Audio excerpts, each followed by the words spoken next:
Good morning, everybody. Let's talk about the second part of starting your own physical therapy practice. So, if you missed it 2 weeks ago, go back to our episode 2 Thursdays ago, where we're going to talk about key steps to actually incorporating and starting your own practice. So, this episode is going to assume that you have watched and listened to that episode already, and that you either understand the steps to file to incorporate your own PT practice, or otherwise you have already done so. And so today we're going to talk about three key steps, very low cost or free items that are really going to significantly improve the quality of your incorporation. We'll talk about how those are relevant. So we're going to talk about changing your address and why that's important for personal security. We're going to talk about getting a federal employer ID number, what's known as a fine or a tax ID, and why that's important. And then we're going to talk about a type 2 NPI number. So let's start first. Physical security concerns about having your personal information available publicly on the internet. So when you went through or when you go to file for incorporation, unless you use a third-party service like LegalZoom or Zen Legal or an attorney, then when you fill out that information on the incorporation application, you are your own what's called registered agent, the person who is the point of contact for the company.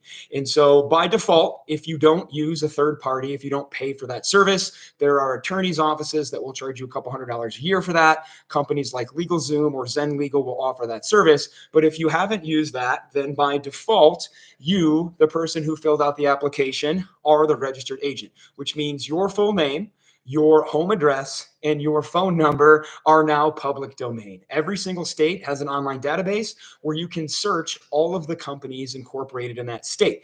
And whether you know the company's name or whether you know the person, the owner's name, you can use either one to find out the other, which means if you don't take this step that we're about to talk to, your home address and phone number are publicly available on the internet.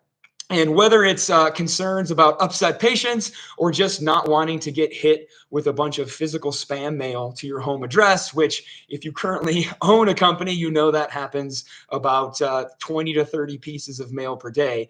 We want to get your personal address off the internet. How do we do that? A couple different ways. You can use a PO box. That is going to be by far the quickest and cheapest way to go to your local post office, set up a PO box. That is going to cost you only a few dollars per month. What is the con there? The con there is because it is so cheap and easy to access that a lot of crime is committed via PO boxes. And so insurance companies, for example, never want a PO box and will not accept a PO box as an acceptable mailing address for any application or correspondence. The same is true of the federal government related to filing for a tax ID or things like that. They want to see an actual street address. And so while a PO box is going to be cheap, quick, and easy, it may cause you trouble down the road where you're not allowed to input an address that is a PO box. A lot of online forms for those different organizations are going to immediately recognize the address as a PO box because it has the word PO box in it, right? Spoiler, and reject immediately. So what are workarounds for that? How do we get a legally compliant street address mailing box that is not our house? Well, the easiest step is that you have a physical business at some point, right? But what if that's maybe 6, 12 plus months down the road and you don't want to have your personal information for the internet to see? The next best option is to go down to the UPS store. This is going to be more expensive, about $30 per month, but you will get a street address, even though functionally you have the same thing as a PO box. You have a little mailing box at the UPS store. However, that is going to be compliant for insurance companies, the federal government, that sort of thing. Another great option, which is an option I personally use, is to get what's called a digital mailbox. So an example of a service is One Postal One. So I have a One Postal One inbox. I really like it. Why? I have a street address, mailing address for all of my businesses, which keeps me compliant. Yet I don't have to go to a physical location on a regular basis to check my mail, which 99.99% of the time is just going to be spam, right?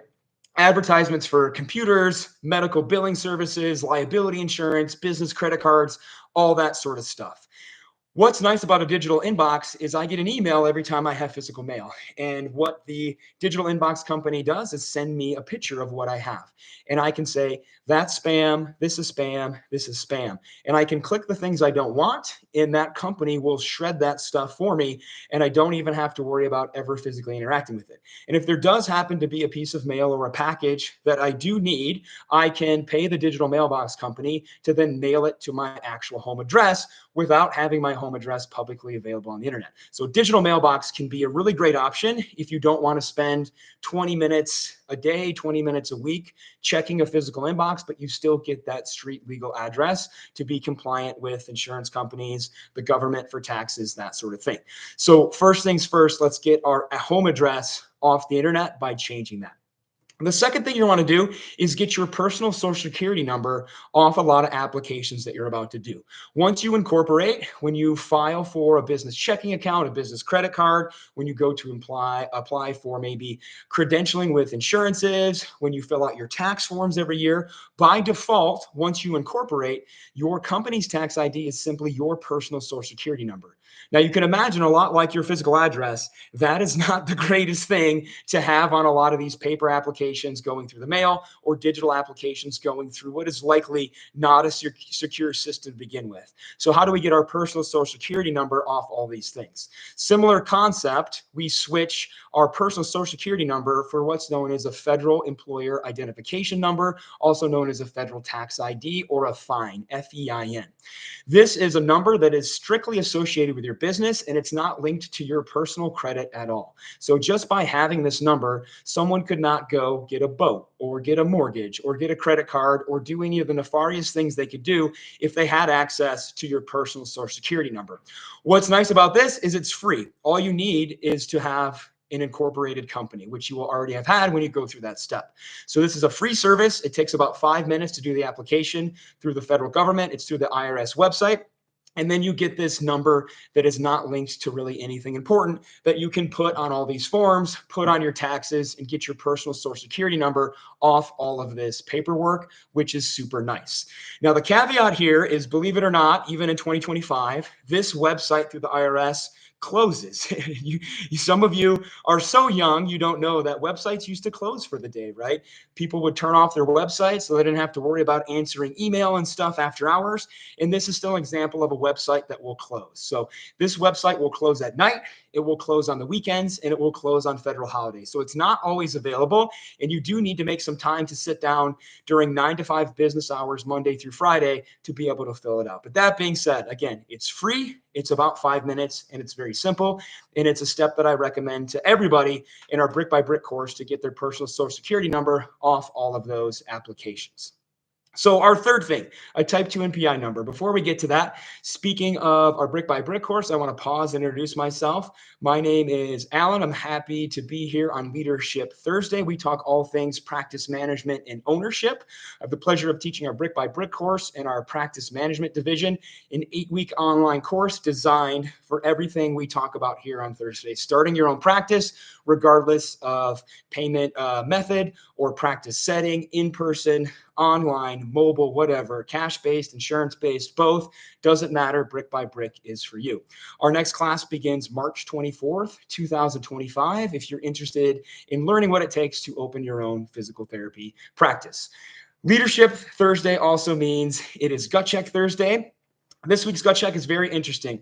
We have some intervals, 3-minute window with rest, where you're going to do some rowing and you're going to do some sit-ups every time, but a very unique option this week where you can pick a different movement in the remaining time to perform. Either push-ups, burpees, or wall walks, where you get a different amount of points depending on the difficulty and skill of the movement that you choose. So 1 point for push-ups, 3 points for burpees, and 5 points for wall walks. So kind of a choose your own adventure. Your score will be your points based on the movements that you choose.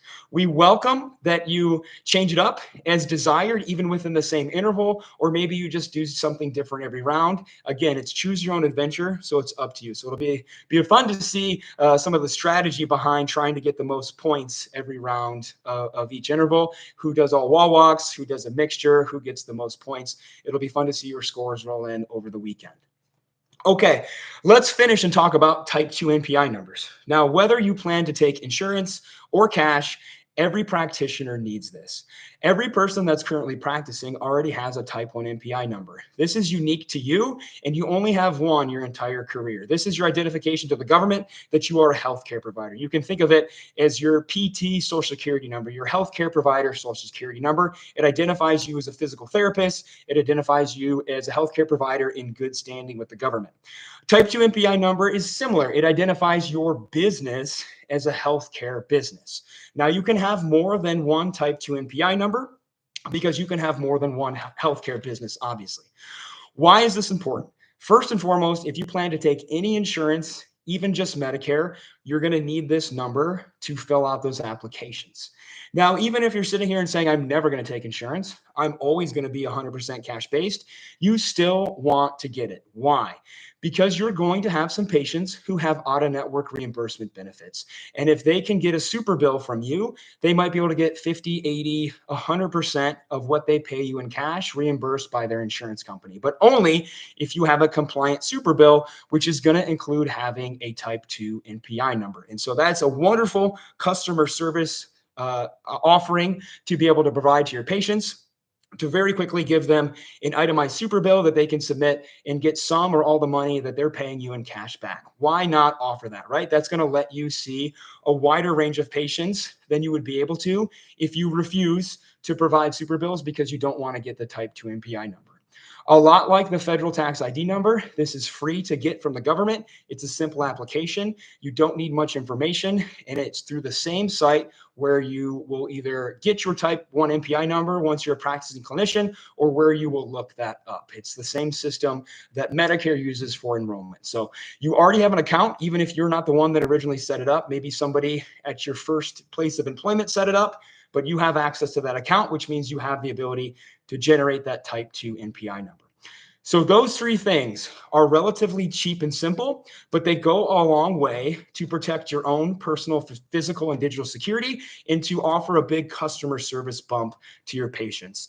To get your home address off the internet by switching to some sort of mailbox service, physical or digital, to get your social security number off applications and tax forms and that sort of thing by getting a federal tax ID number or a fine, and by grabbing a type 2 NPI number so that you can offer super bills to patients for out-of-network reimbursement, or so that you have it if you decide to go in network with an insurance company.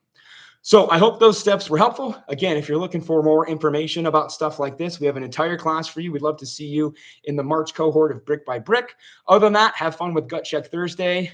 Interesting to see the scores. Looking forward to that. Have an awesome Thursday. Go Eagles. See you all next time. Bye, everybody.